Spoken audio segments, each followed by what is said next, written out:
Who remembers the 2010s? Such a nostalgic decade for us old 20-year-olds at this point.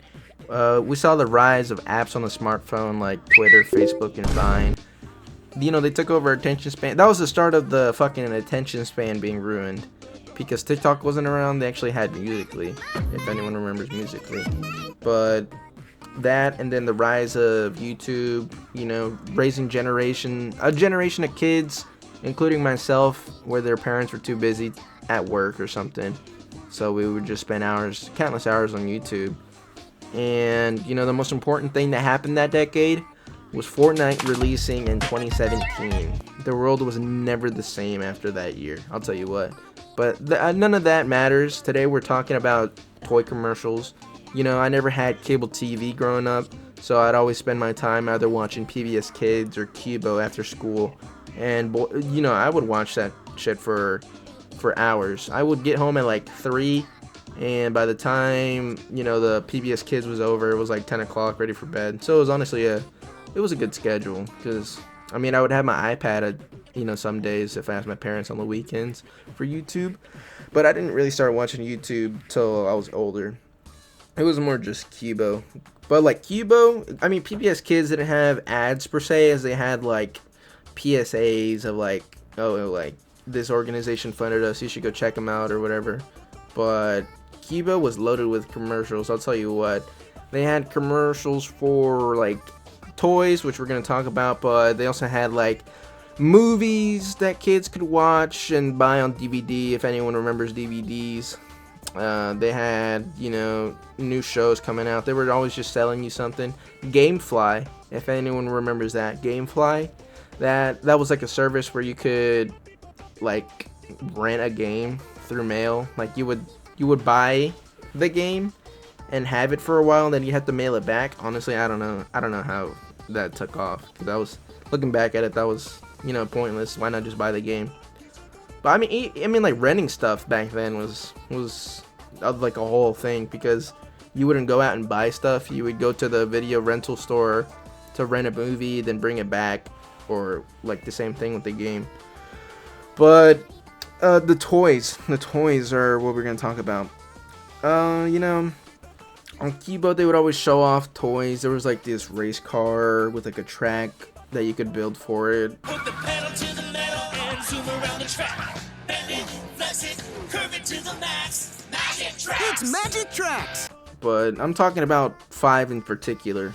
The first one being the Fushigi Ball. Fushigi! Now I don't remember if they actually showed it on Cubo, but everyone knows the Fushigi Ball and how like it was a quote-unquote scam. I don't think it was a scam per se. It's more of whenever a kid would actually get it in the mail and then start to play with it, they would realize that they couldn't like manipulate the ball and do all the tricks that the people on the TV could, because the people on the TV were like professional ball handlers. Well, like a crazy profession, but they actually knew how to like play with the ball and make it look cool, like floating and defy gravity and shit. But kids would try it and they couldn't, because they're just over here ham-fisting it, trying to like throw it around and shit. Because they said the ball, like out of the box, they said the ball would defy gravity and float. So people thought, okay, I could just like leave it there. Like they didn't have to put in their own input to make it cool. But that wasn't the case, and many people were upset and ended up just like shelving it after they bought it, because kids cannot spend more than like 20 minutes on a task and not get results, so they'll just move on to the next thing. But I never had the Fushigi Ball. I don't think I knew anyone that did, but it was just a popular thing that, looking back, was I don't know how it sold. They sold it with the DVD, and people would watch it to learn tricks, but that was crazy. But another one that I remember from my childhood was the Snackies. Snackies, if anyone remembers those, they were like the cups that had a little like place at the top for snacks, like crackers or whatever, and you would have the juice in the same cup. So the selling point was that it makes it easier, because you don't have to reach in the bag that's like 20 like inches away from your cup and get a handful and then drink the juice. You would just have them both in the same cup. And I remember I wanted one because I would see it on the TV all the time, and it was selling for like what, $10 back then, so it was like $18 now. And that was a bit of a steep price for some stupid cup for my mom, so we never ended up getting it. Which I'm glad, honestly. I mean, I think they still sell them today, but it's pointless because you could just eat snacks like a normal person. Just reach in the bag and drink your drink. It's just, I mean, if I saw it, if you see an adult with a Snackies cup, you know, either one, they're nostalgic for it, or two, they regret the purchase that they made their parents make back then and they're using it now. Or, I mean, they just like the cup. I mean, you know, everything has its niche, I suppose. But another one that I remember, actually, I had these, the Stompies. Stompies. They're the little slippers that would open their mouth or whatever they had at the front of it. So you would like walk, your heel would pump up the little spring, and then the spring would open the mouth of the dragon. Because I own the dragon, so I know that. But they also had like a Cyclops, they had a panda, a unicorn. I'll throw up some on the screen, but you know, they were pretty cool. I liked them. They were selling for like what, $20 too. So I only had the one pair. I don't even know how I got them now that I think about it, because I don't think my mom would have spent $20 on some shoes or slippers, I guess. But you know that's its own thing. And I don't even know what happened to them, because I wore them out pretty quick. Well, I say quick, but I had them for like 4 years. You know, I made them really dirty and shit, and they were hard to clean because they were made out of like fur. So you would have to like, I mean, I guess you could just throw them in the wash, but I owned those. I had fun with those. Those were pretty good. I saw commercials for them. They had the little song or whatever. Now that I think about it, they did have a little like jingle, and I don't know how I ended up getting them. I just can't get over that fact.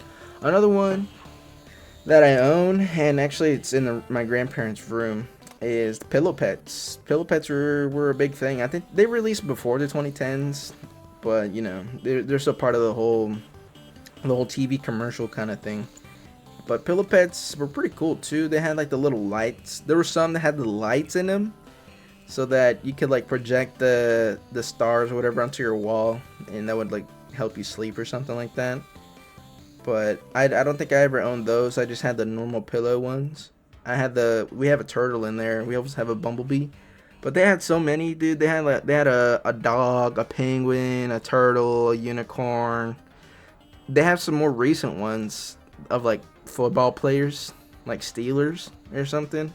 And they had this creepy ass Barney one that I found. And you know, they were just marketed as an alternative to pillows, because pillows are so boring and like not unique enough for kids. So they would buy the fucking $35 pillow and sleep with it, I guess. I don't know.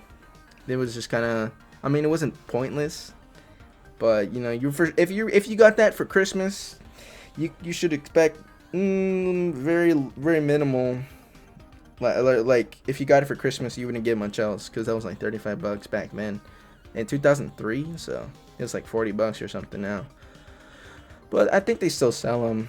They just, you know, we're all older now. I don't think kids today would even care about any of these products really, because they just have the phone and TikTok, and like I don't even know what I don't even think toys are as popular now as they were then. Maybe like Barbies and like Labubu's or something. I don't know. But like, you know, today there's just no like a product that everyone can agree that they were gonna buy. And speaking of products that no one would buy, I didn't even remember these existed until I started making this video. But Zoo Pals were little like plates. I can't tell if they were plastic or paper, but they were little plates that had animal faces on them, and then their ears would also be like little plates. Like it was one big plate, and then the eyes or the ears would be like little circles out of the big plate. I'll throw up images of that too. But I don't think I ever owned these. I think I owned the frog one. They have names. It was Fritz. Like some of these are like Fritz the frog, Ernesto the alligator, and like Curly the pig. I do remember them. Like thinking about it now, I remember they existed. I just forgot they did up until this point. But they sold then for like 15 a pack, or like it was $15 for a pack of them. And now they discontinued them in 2014. I want to say they discontinued them, but then they brought them back in 2023. But like the vintage ones, collectors fucking pay like $150 to get a set. But they had so many. That's the thing with a lot of these products like they sold back then, is that they would sell them in like collections. So if you missed out on one or two of them, you didn't have the full set, so you would want to buy more. I guess like an exclusivity thing. But I think they still do that now, to be honest, like shoes and shit. Like a limited time.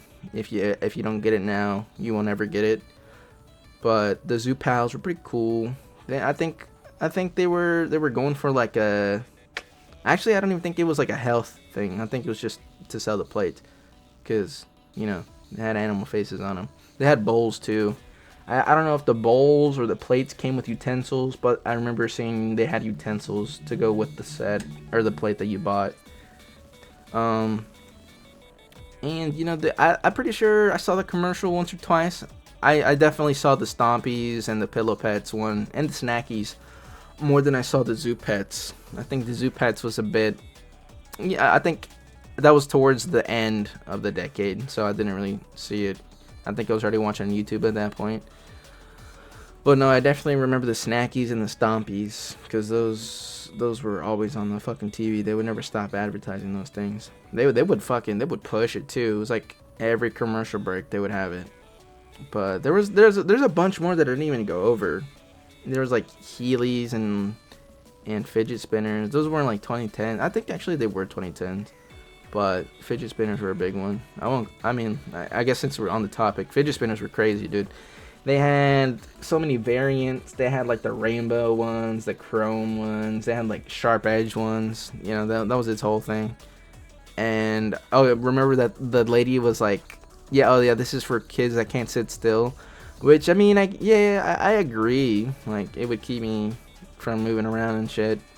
But I just find it funny that it was originally intended to not be like a fad or trend kind of thing, and more of a helpful thing. But yeah, I think that's all that I gotta cover.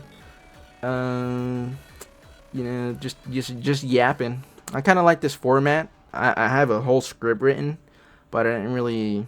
I just used it as notes really. I try to make half takes where I would read the script, but I ended up just freeballing it. And all of this was off the top of the dome with the notes, of course.